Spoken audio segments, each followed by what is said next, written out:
Assalamualaikum warahmatullahi wabarakatuh. Sahabat-sahabat Rembang TV, kali ini saya berada di area Masjid Jami Lasem, Kabupaten Rembang, Provinsi Jawa Tengah. Di dalam area atau kompleks Masjid Jami Lasem ini telah ada beberapa bangunan yang mengitari, yang tentu memiliki nilai-nilai yang perlu kita gali lebih jauh lagi. Ada makam tokoh-tokoh besar dan bangunan-bangunan yang menarik untuk kita simak lebih lanjut lagi. Ada makam tokoh Mbah Sambu, Mbah Srimpet, kemudian ada Kiai Maksum, kemudian ada Kiai Baidowi, ada Kiai Kholil, dan tentu saja yaitu adanya bangunan yang baru, yaitu Museum Islam Nusantara. Tentu membuat museum itu tidaklah mudah, karena di dalamnya terdapat benda, artefak atau sumber-sumber primer sejarah yang dalam pencariannya tentu tidaklah mudah dan memakan waktu yang cukup lama.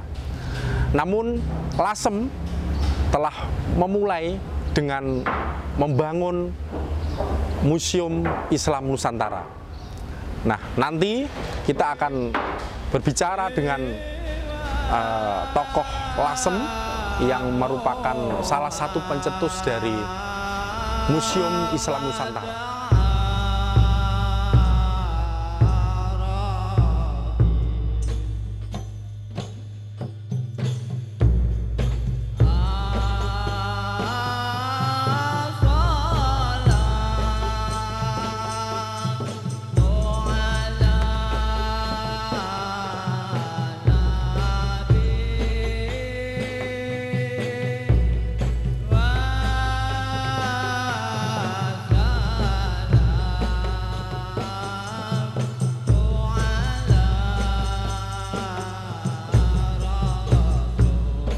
Saya sedang bersama dengan Kiai Haji Abdul Aziz atau kerap disapa Gus Aziz. Apa kabar, Gus? Iya, kabar baik sekali. Alhamdulillah. Beliau ini merupakan anggota DPR Provinsi Jawa Tengah, Ketua Komisi E, Gus ya? Wakil Ketua, Mas. Wakil Ketua Komisi E, DPRD Provinsi Jawa Tengah. Kayaknya kabarnya jenengan sedang menyusun sedang S3 Gus? Iya, alhamdulillah. Jadi kita masuk di S3 itu karena motivasi ingin melengkapi apa yang sedang jadi konsentrasi saya akhir-akhir ini, membangun apa yang sekarang bisa kita lihat di kompleks Masjid Jami Lasem ini. Kalau boleh tahu tentang apa itu, Gus? Ya, kita masuk di Fakultas Islam Nusantara ya, di Unwahas. Tapi sebelumnya saya juga pernah masuk di program Doktor Ilmu Lingkungan Hidup. Itu juga dulu ada sejarahnya. Pasca Pansus RT RW yang memunculkan isu-isu lingkungan hidup yang menarik untuk kita angkat ketika itu. Sudah jalan 2 semester, tiba-tiba ada pikiran lain yang berkembang, akhirnya pindah di jurusan ini, di fakultas ini. Semoga nanti ilmunya bisa bermanfaat, terutama bagi masyarakat Indonesia dan khususnya Lasem tercinta. Ya, amin, amin. Gus Aziz, kita sekarang sedang berada di Pendopo Teja Kusuman, ini Pendopo Teja Kusuman yang kita bangun sekitar 4 tahunan yang lalu. Sengaja kita bangun untuk mengenang beliau Mbah Srimpet yang makamnya ada di sebelah pendopo ini. Jadi ini pendopo yang kita sengaja bangun untuk mengenang sejarah Mbah Srimpet, jasa Mbah Srimpet di Lasem. Nah, menariknya lagi, sahabat Rembang TV, tidak hanya pendopo Teja Kusuman yang ada di sekitar kompleks Masjid Lasem ini, tetapi juga ada bangunan yang cukup unik kalau dilihat dari jauh itu sangat ketara sendiri, Gus. Iya. Namanya adalah Museum Islam Nusantara. Nah, sekarang kita sedang dengan Gus Aziz langsung yang merupakan salah satu pemrakarsa lah, kita sebut pemrakarsa. Apa sih Gus latar belakang mengapa kok bisa dibangun Museum Islam Nusantara itu? Iya. Mungkin kita bisa langsung ke museumnya. Kita lihat museumnya. Bisa langsung, ya. Ya, Gus, gimana latar belakangnya sih kok bisa membangun sebuah bangunan yang kita sebut sebagai Museum Islam Nusantara tepat di samping Masjid Jami' Lasem ini? Iya, jadi begini, Masjid Lasem yang sekarang kita berada di dalamnya ini adalah sebuah masjid yang sangat bersejarah karena didirikan sekitar tahun 1588, akhir abad 15. Jadi sejarah tentang Lasem itu memang menarik untuk terus kita gali, kita ungkap.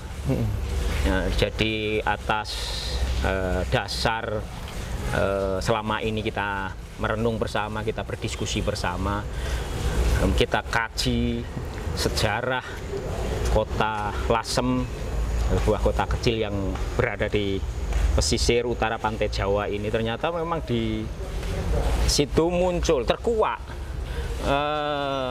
nilai-nilai sejarah yang pernah muncul, yang layak untuk kita ungkit kembali agar generasi muda sekarang kita menjadi tahu. Jadi Lasem itu sebuah puzzle sejarah atau sebuah mozaik sejarah yang di dalamnya memunculkan kepingan-kepingan cerita masa lalu yang sangat heroik, yang sangat penting untuk terus kita gali. Jadi dari yang terakhir misalnya sekitar tahun 1740-an kita punya peristiwa sejarah tentang Perang Kuning yang melibatkan kelompok-kelompok penting yang ada di sekitar masyarakat Lasem bersatu untuk melawan kolonialisme. Mundur ke belakang lagi sekitar abad 17-an awal ya, kita punya peran penting dalam konteks sejarah dengan memunculkan tokoh-tokoh besar yang ada ketika itu. Ada Mbah Sambu, ada Mbah Tejokusumo I. Jadi Mbah Tejokusumo I ini adalah Adipati Lasem ketika itu tahun 1580 sampai 1630-an ya. Beliau itu berada di 3 masa pemerintahan Kerajaan Pajang, kemudian Mataram. Mataram itu juga sampai kepada Sultan Agung dari mulai Sutowijoyo. Itu adalah kepingan sejarah, puzzle sejarah penting yang pernah ada di Lasem. Kemudian periode sebelumnya lagi adalah periode abad 15-an, memunculkan sosok tokoh yang sangat penting, daerah Wali Songo menggerakkan dakwah di Nusantara ini, yang di situ muncul di sekitar kota Lasem adalah sosok tokoh yang sangat terkenal. Beliau adalah wali, termasuk wali 9 yang kita kenal, yaitu Sunan Bonang. Sunan Bonang. Peran beliau ketika itu di sekitar Lasem itu juga sebuah kepingan sejarah yang menarik untuk kita ungkap. Kita tarik lagi ke belakang, ada masa ketika Lasem ditetapkan sebagai salah satu kerajaan pasal. Jadi kerajaan, bukan kadipaten, kerajaan Lasem yang merupakan bawahan dari kerajaan Mojopahit di bawah Raja Hayam Wuruk ketika itu. Ini adalah penggalan-penggalan sejarah penting yang menarik untuk kita ungkap kembali di masa sekarang.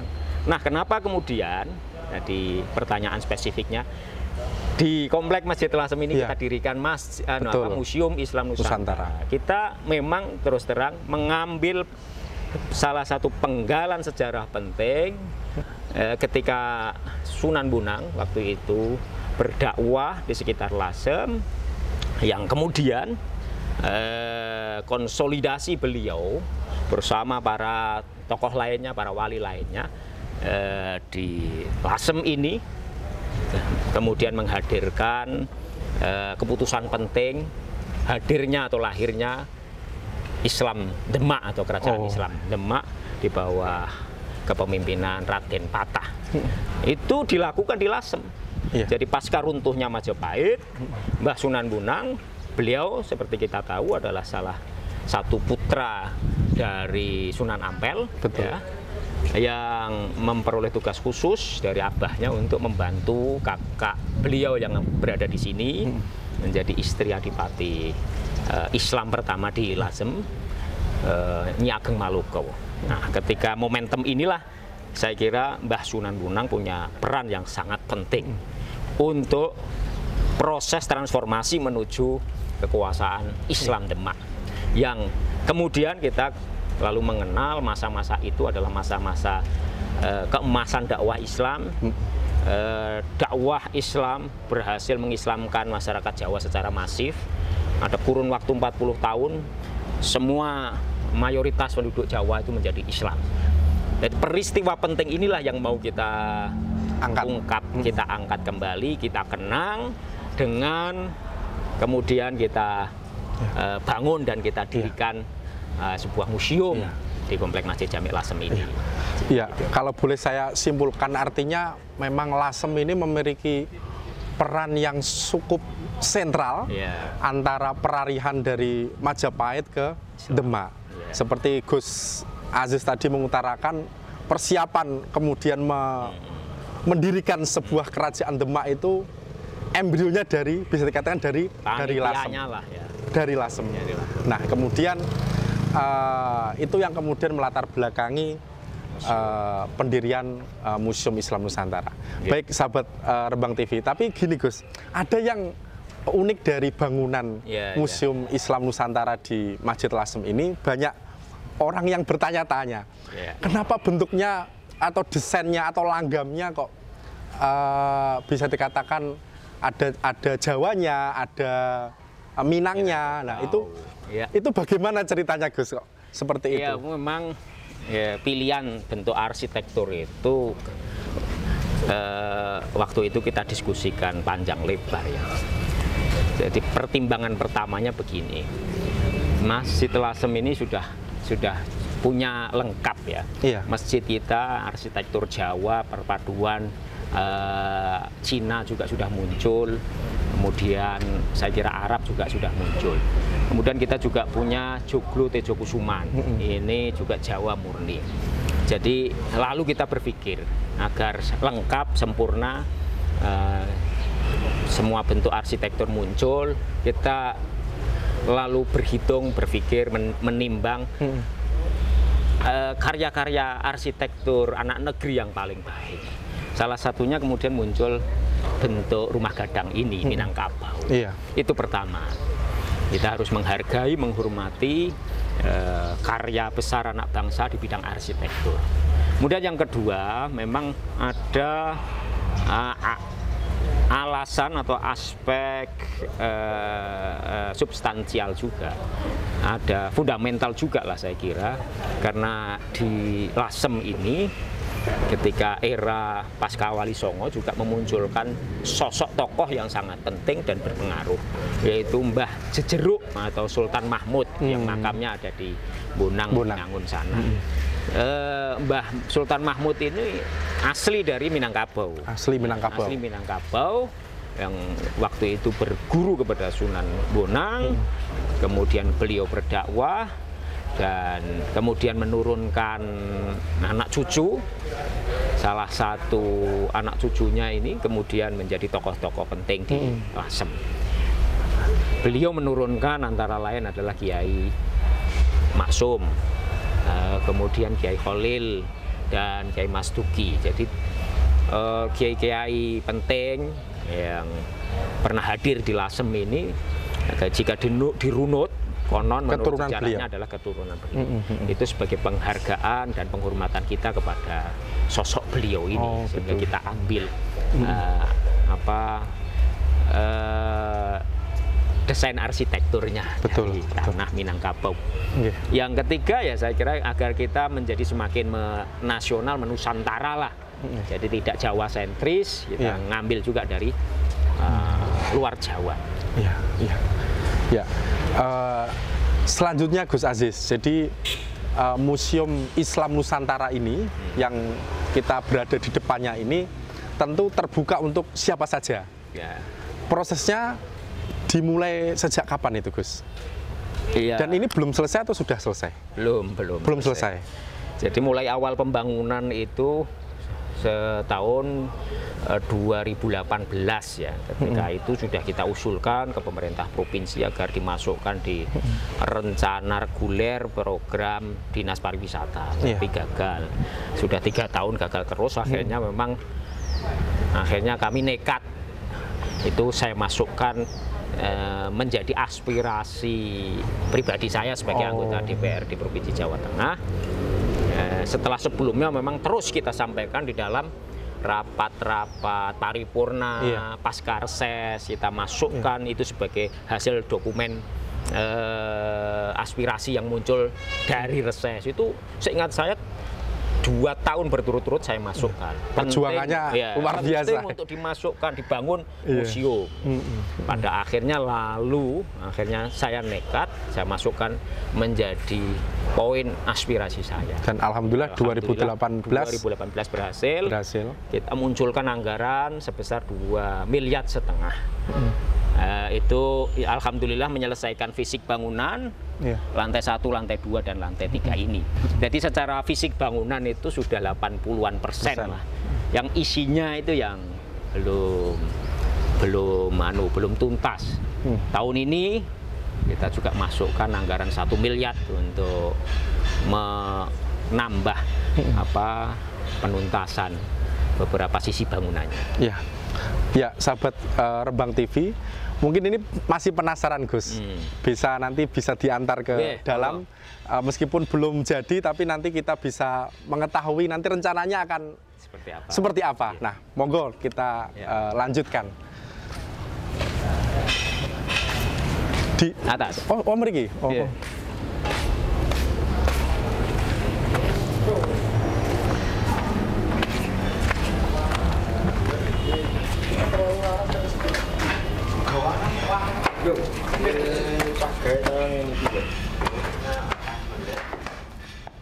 Baik, sahabat Rembang TV dimanapun berada, kami sekarang berada di lantai 2 Museum Islam Nusantara, tentu bersama dengan Gus Aziz, salah satu mungkin inisiatornya lah, bukan salah satu, inisiator dari pembangunan Museum Islam Nusantara ini.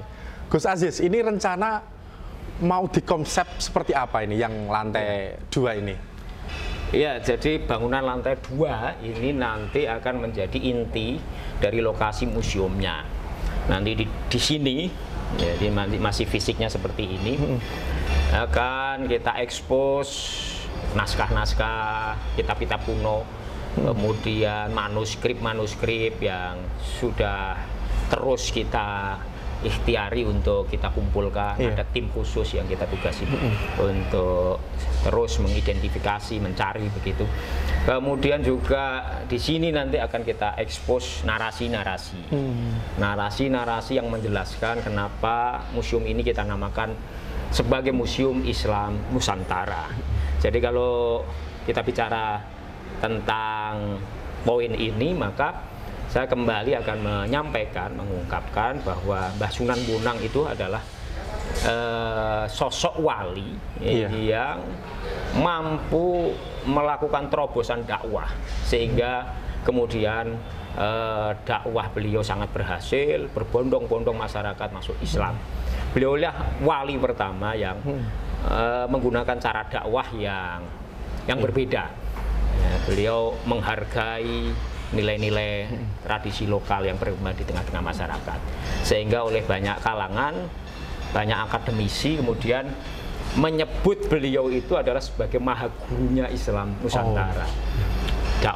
Gerakan dakwah Islam ala ahli sunnah yang sangat mengayomi tradisi lokal dengan cara menggunakan gending, kemudian tabuhan-tabuhan bonang itu dan lain sebagainya. Beliau menciptakan karya-karya sastra yang kita kenal sampai sekarang. Jadi itulah kenapa itu harus kita jelaskan di narasi-narasi. Iya. Narasi-narasi yang akan kita susun, kita tempelkan di dinding-dinding yang ada di lantai 2 ini. Kemudian yang ketiga, tentu karena museum, kita akan menyajikan koleksi-koleksi kita yang sudah kita kumpulkan terkait benda-benda kuno, artefak dan lain sebagainya, yang sebagian itu memang kita temukan ketika kita melakukan galian dalam di sini, Gus, ya? ini ya, di sekitar sini juga. Ada apa saja, Gus, yang ditemukan dalam antara lain juga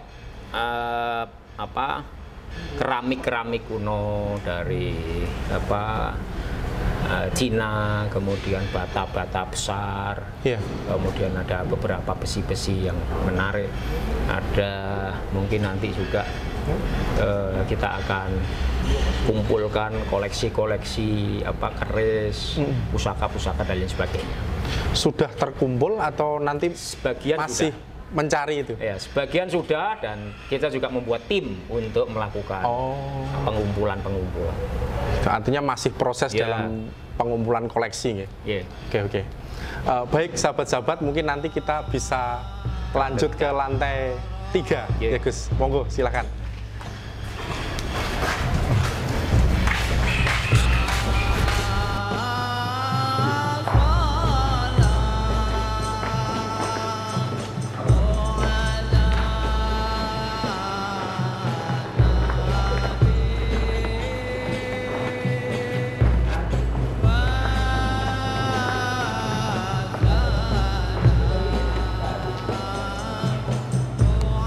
Sahabat Terbang TV, kami sekarang berada di lantai 3 Museum Islam Nusantara yang berada di Kompleks Masjid Jami Lasem.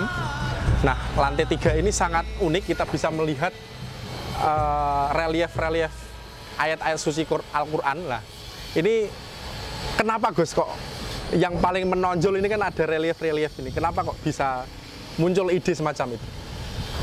Iya, saya kira memang Al-Quran itu adalah sumber nilai yang paling utama dari ajaran agama Islam kita ini. Jadi atas dasar itu saya kira kemudian kita berpikir agar Al-Quran ini menjadi sebuah prasasti penting,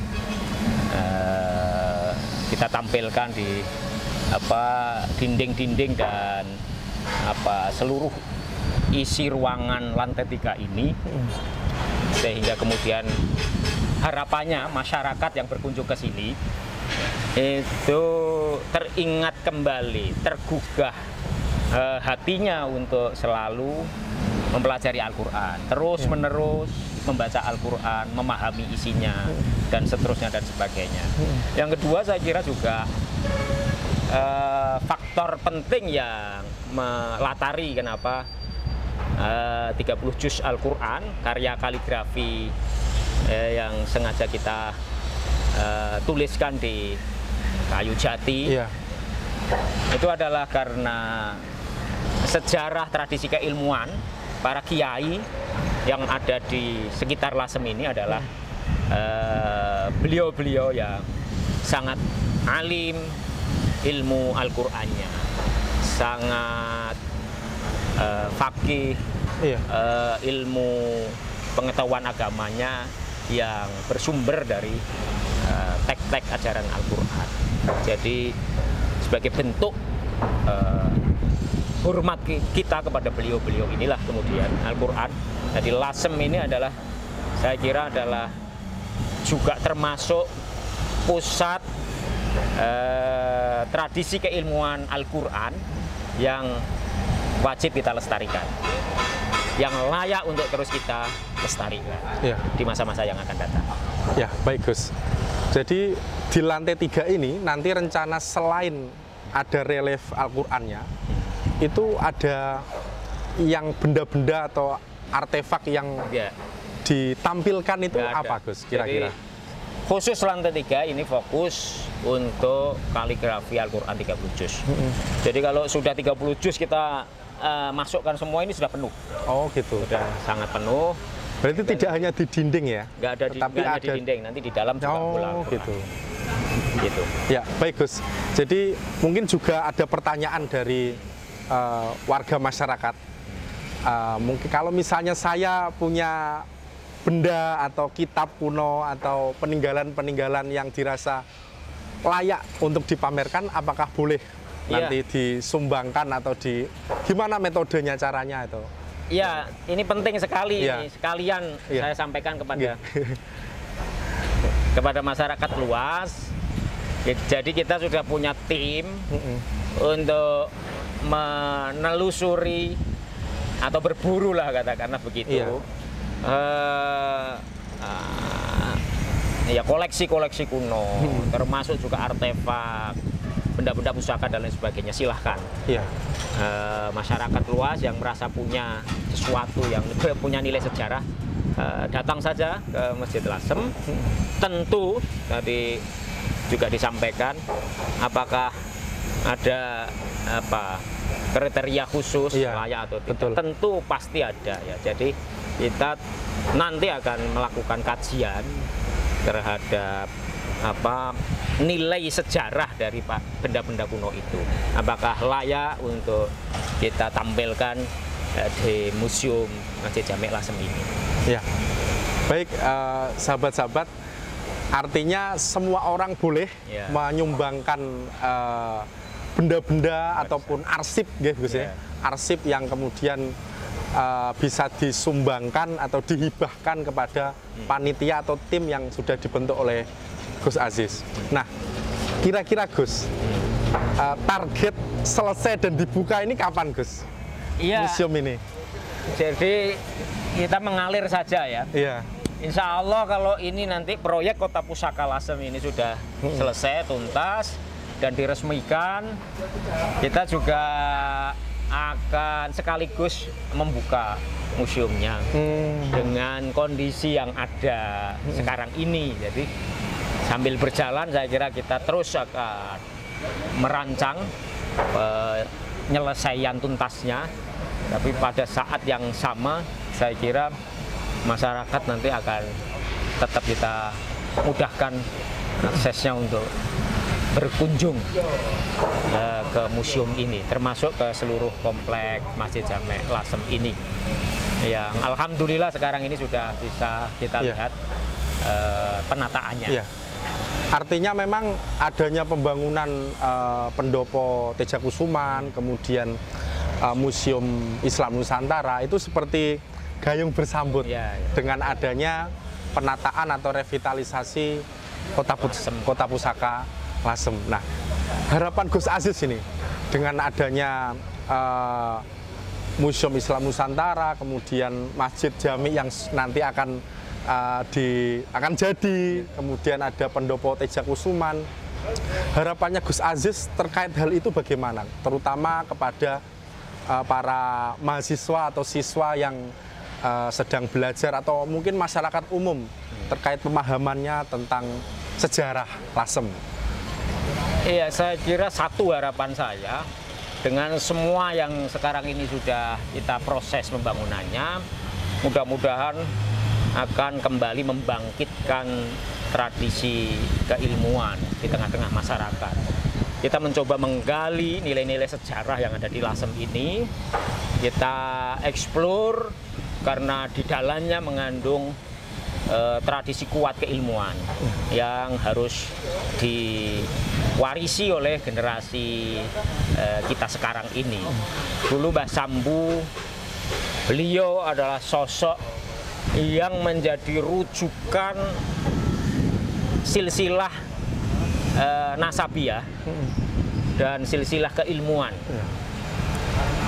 Seluruh kiai-kiai terkenal di tanah Jawa ini. Abad 17 saya kira kita punya sosok penting Mbah Sambu itu. Lalu di abad 15 akhir kita punya Mbah Bonang yang sangat fenomenal. Beliau adalah tokoh yang berhasil memadukan tradisi keilmuan Islam yang berasal dari tanah Arab dengan potensi-potensi nilai lokal yang ada di tengah-tengah masyarakat. Saya kira itu adalah terobosan ilmiah yang sangat luar biasa dari sosok Mbah Bonang yang harus kemudian diwarisi oleh generasi muda kita sekarang. Ya, terima kasih Gus Aziz. Jadi sedikit informasi bahwa di kawasan atau di kompleks Masjid Jami Lasem ini itu bukan hanya masjid, ada museum, kemudian ada pendopo yang tadi sudah dijelaskan oleh Gus Aziz, tetapi ada beberapa makam kuno, tokoh-tokoh besar Islam Nusantara bisa dikatakan gitu, karena ada Mbah Srimpet Tejokusumo I, kemudian ada juga Mbah Maksum, Mbah Sambu, kemudian ada Mbah Holil. Artinya pendiri NU pun juga dimakamkan di Masjid Jami Lasem. Jadi memang betul tadi. Ya. Ada 3 kiai besar pendiri NU yang makamnya di Kompleks Masjid Jami Lasem. Mbah Maksum, Mbah Baidowi, dan Mbah Holil. Betul. Ini generasi abad 20. Lalu generasi abad 17 itu ada Mbah Srimpet dan Mbah Sambu. Betul. Lalu yang pertama adalah Mbah Bonang yang sebagian luas masyarakat sekitar Lasem itu meyakini makamnya ada di Desa Bonang. Jadi begitu. Peran para tokoh di generasinya masing-masing inilah yang menarik untuk kita ungkap kembali ke generasi milenial sekarang ini. Iya. Jadi unik sekali sahabat-sahabat, mungkin banyak orang yang mungkin tidak tahu bagaimana rahasia Lasem. Ternyata menyimpan tokoh-tokoh sentral dalam Islamisasi, terutama di Jawa ini Gus ya, itu ada di Lasem. Jadi Lasem itu juga bisa dikatakan santrinya luar biasa, dan tonggak Islam yang ada di Nusantara itu berdiri. Artinya tidak salah ketika Gus Aziz kemudian memprakarsai berdirinya Museum Islam Nusantara. Mungkin Gus Aziz ada yang perlu disampaikan lagi yang kira-kira? Iya, saya kira kami terus ingin agar masyarakat itu ya nyengkuyung bersama-sama. Mari kita bangun Lasem ini kembali mengaktualkan nilai sejarahnya.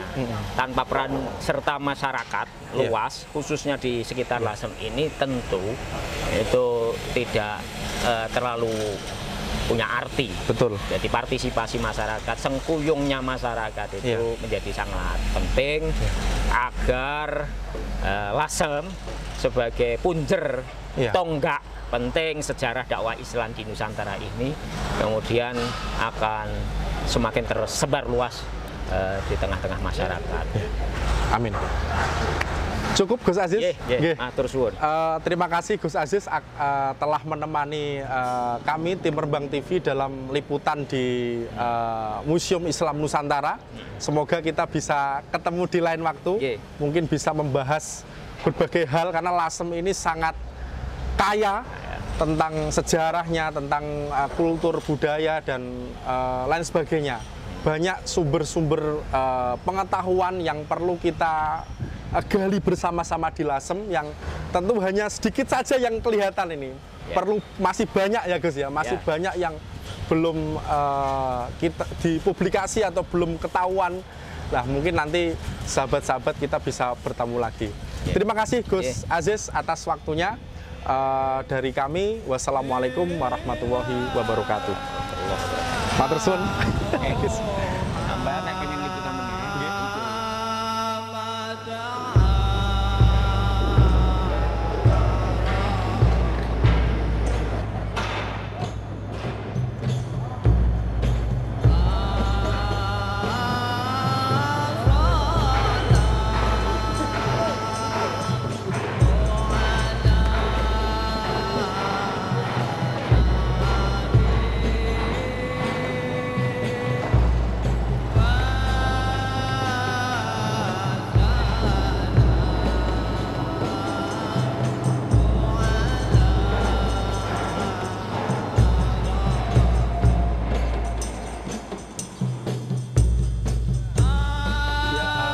sahabat-sahabat Rembang TV, kali ini saya sedang bersama dengan Mas Akrom Unjia, salah satu warga Lasem yang sering berkegiatan atau beraktivitas di Masjid Jami Lasem. Nah, Mas Akrom, gimana kabarnya, Mas?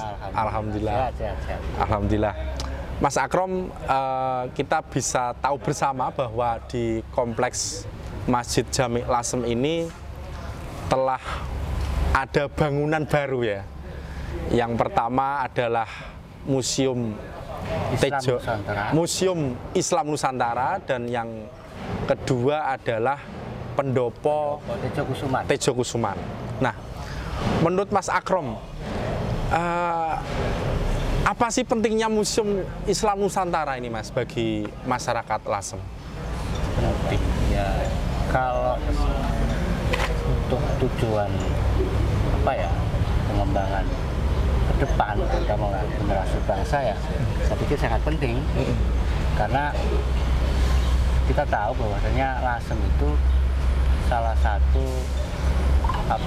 poros ketika masuknya Islam pertama dulu. Jadi peran Lasem sangat penting, yang menjadi salah satu poros perkembangan Islam Nusantara, sehingga orang Lasem atau masyarakat Lasem menjadi semacam punya tanggung jawab itu bagaimana kita menggali jati diri kita sebenarnya, akar kita, budaya kita, sehingga kita bisa menikmati suasana damai keislaman yang bisa dinikmati seluruh Indonesia.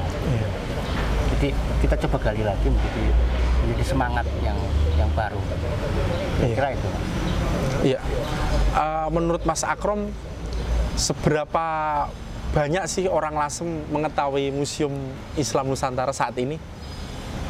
Semuanya udah tahu karena bangunannya jadi ya, buka lagi. Cuma persoalannya kan visinya apa, maksudnya bagaimana, itu yang barangkali sampai seluruh masyarakat bisa mengetahui. Tapi insya Allah nanti kalau proyek ini sudah selesai, kita coba bangun bareng-bareng bersama seluruh elemen masyarakat, komunitas, tokoh, pemerintah daerah, dan semuanya bisa sama-sama mengisi, membangun, mengkonsep apa yang terbaik museum ini nanti ke depannya. Iya. Mas Akrom sebagai warga Lasem tentunya ya, yang sering berkegiatan di museum atau di Masjid Jami Lasem, tentunya juga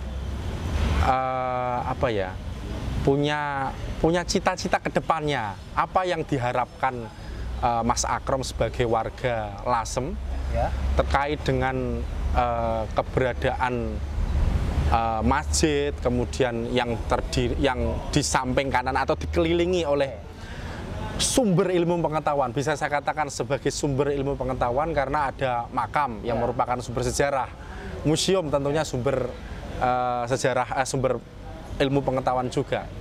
Harapannya Mas Akrom gimana dengan adanya itu? Misalnya tentang bagaimana peran pemerintah, bagaimana masyarakat, atau bagaimana elemen komunitas yang lain gitu. Harapannya gimana? Gini, Lasem itu mempunyai ciri khas sebagai kota kulturatif sejak dulu. Jadi banyak etnis, sudah berabad-abad yang lalu bisa satu kota yang membangun bersama dengan toleransi yang tinggi dan turun-temurun gitu. Dan kecuali itu, di sini juga banyak tokoh-tokoh yang menjadi figur utama dalam pembangunan kota, seperti kayak Mbah Tejo Kusuman I, Mbah Sambu, ada juga Oeng Kiat dari tokoh Tionghoa, terus dari tokoh-tokoh yang lain yang itu kemudian menjadi warisan bersama. Apa yang mereka berikan selama ini menjadi sebuah roh, spirit bagi kita untuk membangun bareng, terutama bagi masyarakat itu sendiri, dan bagaimana campur tangan stakeholder yang bisa memberikan dukungan yang penuh gitu. Saya rasa selama ini kita masih ambiar dalam konteks bagaimana membangun bersama itu. Nah, ini kuncinya. Mungkin nanti setelah ini dengan dicanangkan sebagai kota pusaka ke depan, Pusaka, ya ini betul. kita harapkan bareng ini momentum untuk sama-sama membangun Lasem untuk Indonesia. Betul. Jadi Lasem menjadi salah satu warisan untuk Indonesia. Ya. Kira-kira seperti itu. Artinya harus bersama-sama Betul, ya. partisipasi, sengkuyung untuk mewujudkan kota Lasem yang mampu bermanfaat bagi semuanya. Dan kota pusaka ini adalah momentumnya. Baik Mas Akrom, terima kasih. Mungkin setelah ini kita wawancara kepada warga Lasemnya.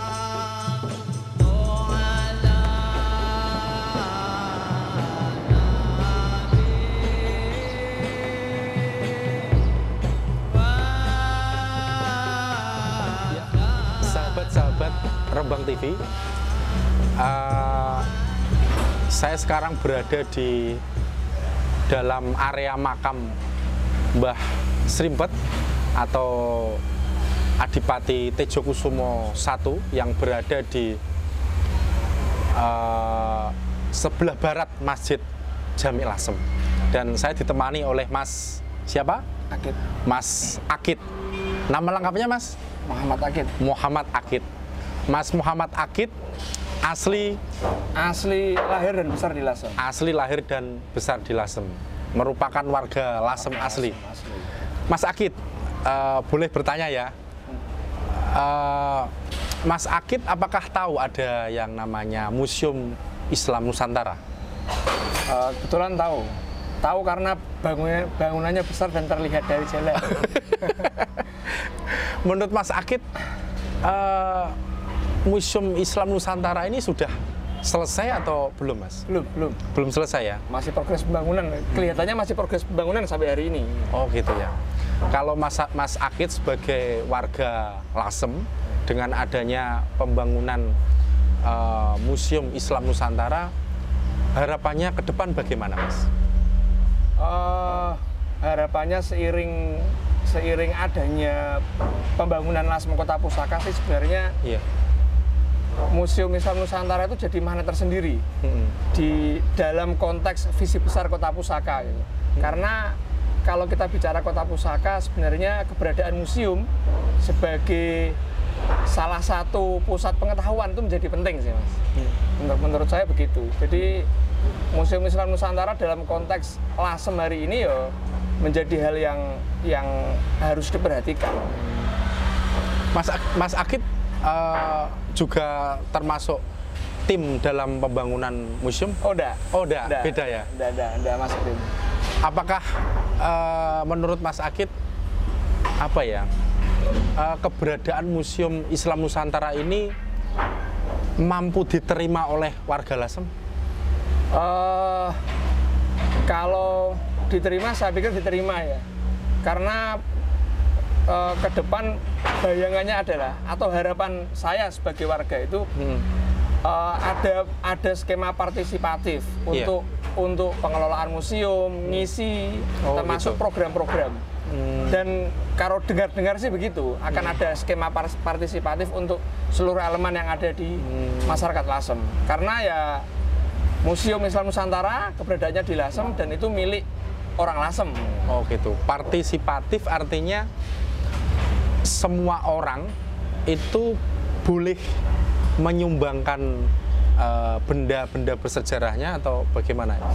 Konsep partisipasi yang dimaksud? Partisipasi artinya mulai dari koleksi, artinya semua orang yang punya benda yang kemudian dianggap layak, tentu ada tim kurasi mungkin ya nanti dari tim museum gitu, bisa menyumbangkan artefaknya gitu, atau kemudian programnya misalkan kita museum nanti punya seri diskusi gitu untuk tema tertentu ya kita libatkan masyarakat Lasem yang bersangkutan. Kira-kira begitu. Tentu ini adalah harapan dari Mas Akid sebagai warga Lasem yang lahir dan besar di Lasem terkait dengan bagaimana perkembangan atau pemanfaatan Museum Islam Nusantara. Kira-kira Mas Akid siap menjadi tour guide atau tidak nanti kalau jadi? Ya kalau itu kebetulan kebetulan kami kan juga seneng sejarah, Iya. kemudian pelaku literasi juga gitu. Siap nggak siap harus siap, mau Iya. nggak mau harus mau, karena apa Mas? Ini hari ini adalah momen sebenarnya. Lasem Kota Pusaka Museum Islam Nusantara itu adalah momen anak-anak Lasem untuk membayar hutang kepada tanah kelahirannya. Saya punya perasaan begitu. Iya. Ketika Lasem dibangun Museum Nusantara, ada anak-anak Lasem yang lahir dan tumbuh besar di Lasem harus bayar hutang Oh, ke iya. Bumi Lasem dengan cara Iya. berpartisipasi.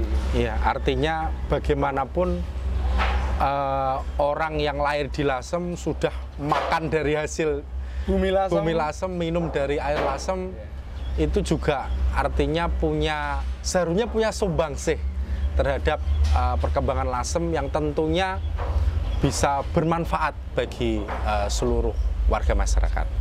Baik Mas Akid, terima kasih atas waktu yang diberikan. Semoga apa yang kemudian menjadi harapan dari panjenengan, tentu juga masyarakat Lasem bisa terwujud. Amin, amin. Dan Lasem sebagai kota pusaka bisa lancar, mampu untuk memberikan pengayoman, mampu menjadi sumber dari segala macam kehidupan yang sejahtera.